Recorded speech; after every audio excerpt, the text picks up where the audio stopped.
کرتے ہو حضرت عمر اٹھتے ہیں ننگی تلوار لیتے ہیں کہاں جا رہے ہیں محمد کو قتل کرنے کے لیے جا رہے ہیں چلتے چلتے راستے میں نعیم بن عبداللہ نامی ایک شخص ملتے ہیں کہاں عمر کہاں جا رہے ہو محمد کو قتل کرنے کے لیے جا رہا ہوں کہاں اگر محمد کو قتل کر دو گے تو تم بنی قبیلہ بنی زہرہ کے لوگوں سے کیسے بچ پاؤ گے اس لیے اے عمر اپنا ارادہ بدل دو حضرت عمر فرماتے ہیں شاید معلوم ہوتا ہے کہ تم نے باپ دادا کا دین چھوڑ دیا ہے تم نے نبی کا دین یاد کر دیا ہے ایسا معلوم ہوتا ہے کہ مذہب اسلام کی باغڈور تم نے اختیار کر لیا ہے حضرت عمر نے نعیم بن عبداللہ اتنا کہتے ہیں حضرت عمر نے کہا لاؤ پہلے تمہیں نمٹا دیا جائے لاؤ پہلے تمہیں کو مار دو تاکہ اس کے بعد میں نبی کو قتل کروں گا اتنا کہنے کے بعد حضرت عمر تلوار لیتے ہیں نعیم بن عبداللہ پر تلوار کا وار کرنا چاہتے ہیں نبی کا عاشق بول اٹھا ہے آئے عمر ہمیں اس لیے مار رہے ہو کہ میں نے نبی کا دین اختیار کر دیا ہے آئے عمر قرآن بول کر سن دو یقیناً میں نے نبی کا دین قبول کر لیا ہے باپ دادا کا دین باطل تھا آئے عمر اگر مارنا ہے تو اس سے پہلے اپنی بہن فاطمہ بنت خطاب کی خبر لو تمہاری بہن فاطمہ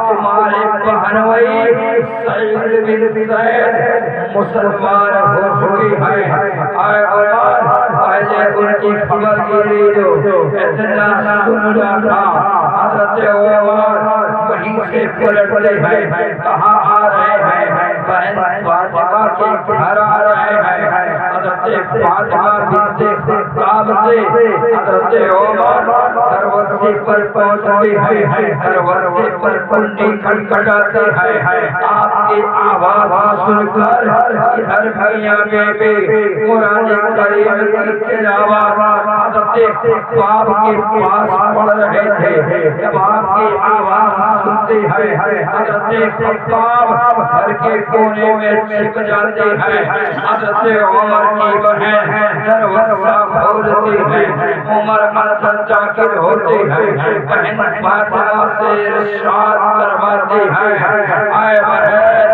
میں نے سنا اے بہن تم لوگ کیا کر رہے تھے تم لوگ کیا کر رہے تھے آپ کے بہنوئی نے کوئی صحیح جواب نہ دیا حضرت عمر فرماتے ہیں ہاتھ میں ننگی تلوار ہے فرماتے ہیں میں نے سنا ہے آپ نے باپ دادا کے دین کو چھوڑ کر محمد بن عبداللہ کے دین کو قبول کر لیا ہے اتنا کہنا تھا آپ کے بہنوئی عمر سے ارشاد فرماتے ہیں ہاں میں نے باپ دادا کا دین چھوڑ دیا ہے عمر کے اور نبی کے دین کو قبول کر لیا ہے اتنا سنا تھا حضرت عمر کا سلام اور ہے اور آپ کا جوش میں آتا ہے اور اپنے بہنوئی سعید بن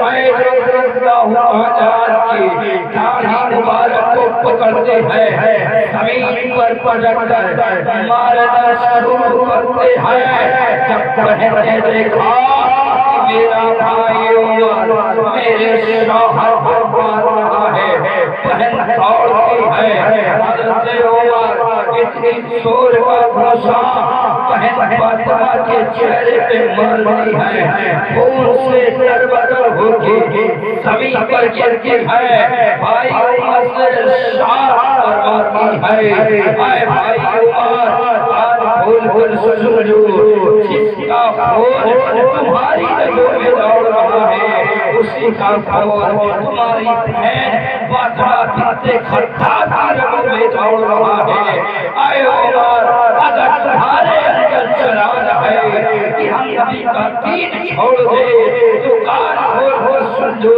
یہ جسم کو ٹکڑے ٹکڑے کر دیا جا سکتا ہے پر مصطفیٰ کا ایمان نہیں۔ زندہ باد زندہ باد۔ یہ فاطمہ بنت خطاب بھائی عمر سے فرماتی ہیں عمر تم مجھے اس لیے مار رہے ہو کہ میں نے مصطفیٰ کے دین کو قبول کر لیا، یاد رکھو یہ جان تو چھا سکتی ہے لیکن مصطفیٰ کا دیا ہوا ایمان نہیں نکالا جا سکتا ہے۔ اتنا کہنے کے بعد بہن زینب بہن فاطمہ ارشاد فرماتی ہیں اشہد ان لا الہ الا اللہ واشہد ان محمد رسول اللہ۔ آپ ارشاد فرماتی ہیں میں گواہی دیتی ہوں اللہ کے سوا کوئی معبود نہیں، میں گواہی دیتی ہوں اللہ کے رسول اس کے بندے ہیں، سبحان اللہ۔ اتنا کہنے کے بعد بہن ارشاد فرماتی ہیں جو کرنا ہے کر دو اے عمر میں دین نہیں چھوڑوں گی، سبحان اللہ۔ کیا کہا میں دین نہیں چھوڑوں گی، جو کرنا ہے کر لو۔ حضرت عمر نے دیکھا کہ جب میری بہن فاطمہ ماننے کے لیے تیار نہیں تو حضرت عمر کا غصہ ٹھنڈا ہوتا ہے۔ کہا اچھا لاؤ مجھے وہ قرآن دو، مجھے وہ کتاب دو جس کی تم لوگ تلاوت کر رہے تھے۔ آپ کی بہن نے ارشاد فرمایا بھائی عمر اسے پاک لوگ چھوتے ہیں، لا یمسہ الا المطہرون، اس کتاب کو اونلی صرف اور صرف پاک لوگ چھو سکتے ہیں۔ اللہ اکبر۔ حضرت عمر سر کرتے ہیں، اصرار کرتے ہیں، کوششیں کرتے ہیں، بہن فاطمہ دینے کے لیے تیار رہی۔ آخرکار حضرت عمر غسل کرتے ہیں، غسل کرنے کے بعد ارشاد فرماتے ہیں جاؤ مجھے کتاب دو۔ اب بہن فاطمہ عمر کی بارگاہ میں قرآن حکیم دنیا کی عظیم کتاب پیش کرتی ہیں۔ وہ کتاب جس کے بارے میں اللہ فرماتا ہے لو انزلنا ھذا القرآن علی جبل لرأیتہ خاشعا متصدعا من خشیۃ اللہ۔ یہ وہ قرآن ہے اگر میں پہاڑ پہ نازل کرتا تو پہاڑ ریزہ ریزہ ہو جاتا، لیکن سینہ مصطفیٰ کی طاقت دیکھو پورا قرآن نازل ہو گیا۔ مصطفیٰ کا سینہ قرآن سے بھرتا گیا، اسے برداشت کرتا رہا۔ ایسا قرآن جسے اللہ کہتا ہے ذالک الکتاب لا ریب فیہ، جس میں کوئی شک اور شبہہ کی گنجائش نہیں، وہ قرآن عمر کی بارگاہ میں پیش کیا جاتا ہے۔ عمر وہاں سے پڑھ رہے ہیں الحمدوں کے حمزہ سے نہیں پڑھ رہے ہیں، الحلام میم کے حمزہ سے نہیں پڑھ رہے ہیں۔ اگر آج عمر قرآن کی تلاوت کر رہے ہیں تو سورہ مریم کی سورہ طٰہٰ کی اس آیت کریمہ کو پڑھنا شروع کرتے ہیں۔ اننی انا اللہ لا الہ الا اللہ فاعبدونی واقیم الصلاۃ لذکری۔ قربان جاؤ عمر نے جب اس آیت کریمہ کو پڑھا اس کا معنی کیا ہے؟ اننی انا اللہ لا الہ الا اللہ، بے شک میں اللہ ہوں، میرے علاوہ کوئی معبود نہیں ہے۔